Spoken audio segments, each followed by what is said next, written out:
Hey, what's going on, people? It's your boy Brown Baldy here yet again, coming in to a reaction of another reaction for the Critical Drinker. It is a review for, I guess, the new War of the Worlds. And for what I saw in the thumbnail, it's starring Ice Cube. I guess I must have been out of touch because I had no idea that they were making a whole new War of the Worlds with Ice Cube. Alien invasion. The War of the Worlds that I saw growing up was the one with Tom Cruise that came out many years ago. It was a really good movie. It was definitely kind of scary. Not to mention the story was pretty well made. The only thing that was underwhelming was just the ending. Just a few spoilers in case you haven't seen the movie. Take a moment to realize I'm about to spoil it for you. It's an old movie, but believe it or not, a lot of people haven't seen it. But anyways, alien invasion, aliens trying to conquer Earth. Towards the end of it, the aliens just ended up getting defeated because they ended up getting sick because they couldn't handle the diseases and viruses that we deal with every day. For me personally, that was very underwhelming. I'm just saying, like, these things were so damn advanced. They planned this shit thousands of years ahead of time. Are you telling me between all that time they couldn't comprehend that perhaps there's diseases and bacteria and yada yada yada that could fuck them up? And develop a breathing apparatus, motherfucking vaccines, whatever. Like, if you're of a different opinion and you believe the ending is perfect, you have a reason, by all means let me know. I'm willing to change my mind, see a different perspective. But for me, I'm just like, what the, you know what I'm saying? But either way, rambling on way too much, and we'll get started real soon. As of the time of making this video, H.G. Wells' classic science fiction story, The War of the Worlds, has been adapted into no fewer than 83 different movies, TV shows, radio plays, video games, books, comics, and other assorted media. It truly is one of the most prolific and widely interpreted works of not just the 20th, but the 21st century. But none of them, dear viewer, even come close to the raw, visceral impact and existential glory of Ice Cube's War of the Worlds. It's beautiful. For the longest time, I resisted War of the Worlds' greatness. I refused to open my heart to the boundless possibilities contained within its glorious 89 minutes. But I could resist no longer, and finally, I bowed to the inevitable and allowed it into my life. And boy, am I glad that I did.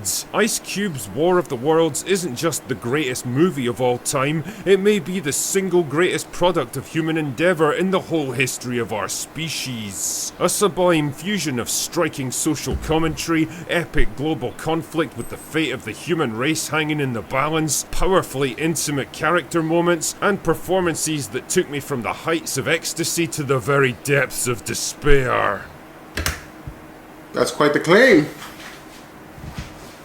An experience that doesn't just elevate the soul and lighten the heart, it opens the mind to a whole new universe of ideas. It did it for me, and it can do it for you too. Allow me to illuminate you. War of the Worlds stars Vanilla Ice as William Radford, a Homeland Security expert who's so damn good at his job that he's now the only person working there. That's right, this man is able to do the work of an entire federal agency single-handed, while also having time to abuse the government surveillance system to monitor his son and his pregnant daughter's every move and financial transaction. See, morality and personal autonomy are for weaklings, and Ice-T's got no time for weakness because he's hot on the trail of the world's most dangerous hacker, the Disruptor. Exactly. Even though his son seems to have some reservations about his work. Keep that one in mind, dear viewer, because it'll be important later. Anyway, his hunt for the Disruptor's gonna have to wait for now, because Iceberg's got more important things to deal with when aliens invade planet Earth. The President mobilizes every piece of stock footage at his disposal, but it's not enough to stop them. The aliens seem to be getting smarter and stronger with every passing minutes. The situation seems dire until Caramel Ice Latte realizes the horrifying truth. The aliens are eating all of our data to make themselves stronger. Oh my god! How the fuck does that work? That's okay. Is that supposed to be a joke? Like, how does, unless having too much information about us is like, unless they're trying to say, oh, all this information to defeat us more quicker and more efficiently. But it sounds like he said that just absorbing all that human data is somehow making them physically stronger. He's kind of laughing a little bit, so I don't know. All seems lost when Ice Baby gets locked out of his computer system by a corrupt government official to keep his own dastardly schemes hidden, but he's not out of the fight just yet. Oh no, there's only one possible move left to make. That's right, he has no choice but to join forces with the Disruptor and his army of hackers to get back into the system and plant a virus that can stop the aliens for goods. But just when you think the drama couldn't get ratcheted up any higher, this movie hits you with the twist to end all twists. For you see, the Disruptor is actually Ice Cream's son. Oh man!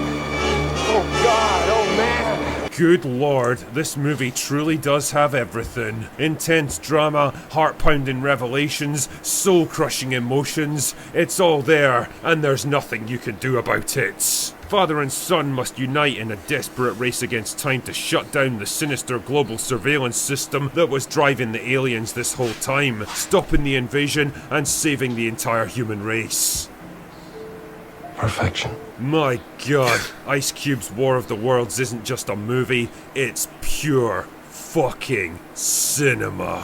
Everything else in the past 119 years of theatrical filmmaking has been nothing but a dress rehearsal, paving the way for this one crowning achievement. Go home, Hollywood, fold the sets and shut down the cameras because you've officially peaked. Nothing that you do from this point on will ever equal this movie. I honestly can't decide what I love most about this film, whether it's the powerhouse performance by modern-day Renaissance man Ice Cube that had me perched on the very edge of my seat, or the shocking twists and revelations that rocked me to my very core, only to realise the subtle clues were carefully embedded in the narrative the whole time, or the genius way that a planet-spanning invasion event is almost entirely viewed through one man's internet browser, or the absolutely seamless use of stock footage to depict a global military mobilization that somehow occurs in the space of a single hour. Honestly, you would never even suspect that this movie was produced on a low budget. Stuff like this really gives me hope for the future of filmmaking. Yeah, some bleeding heart liberals out there might whine about the moral implications of using real-life combat footage from Iraq and Afghanistan purely for our entertainment, but what they don't understand is that it's all in the service of the greater goods. And truly, Exactly. that good far outweighs any petty complaints that grieving military families might have.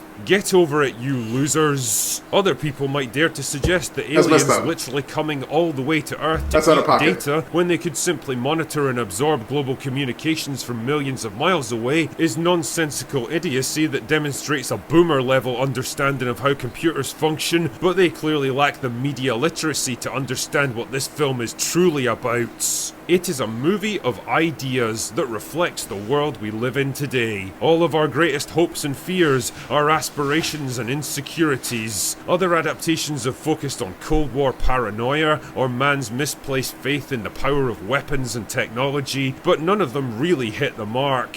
Ice Cube's War of the Worlds, on the other hand, cuts through all of that to find the true universal message of this story: the dangers of having your data eaten by alien robot bugs. And in some ways, I like to think that this is what H.G. Wells was really going for when he wrote War of the Worlds back in 1898. Yeah, he might have lacked the finesse and vocabulary of modern Hollywood scriptwriters, but I think he was striving towards the same goal in the end. A goal that finally, in the year 2025, Ice Cube was able to hit for him. And I do believe that H.G. Wells can finally rest easy in his grave, knowing what was accomplished in his name. Anyway, that's all I've got for today. Go away now. Okay, so that was quite interesting. I don't know, it seems pretty boring to me, but I don't know if he was being overly sarcastic or... sometimes I can't tell with him. He's so good at being sarcastic, you can't really tell when he's being serious. But just the way it looks, I can't say I can get into it. But either way, maybe I missed it. Maybe he was just trying to say it's a bunch of dog shit and you know, whatever. Because to me, that's what it sounded like. Unless like I said, it's hard to tell when he's being serious or not. If anybody's seen the series, let me know. If you think it's good, by all means, let me know in the comment section. I would love to know what I'm missing or not. But either way, that was my reaction to The Critical Drinker. Again, do not forget to go to the channel, subscribe to them, show them your support. And this is your boy Bombaldi. Thank you so much for joining me. Oh, real quick, the usual, excuse me. That was my reaction. If you like what you see, if you want to see more of my reactions to Critical Drinker or anybody else, you have it in you, please do me a favor. Give me a like and subscribe, comment, share, all that good stuff. How about you, bro? This is your boy Bombaldi. Thank you so much for joining me. And y'all have a good rest of your day. And y'all take care.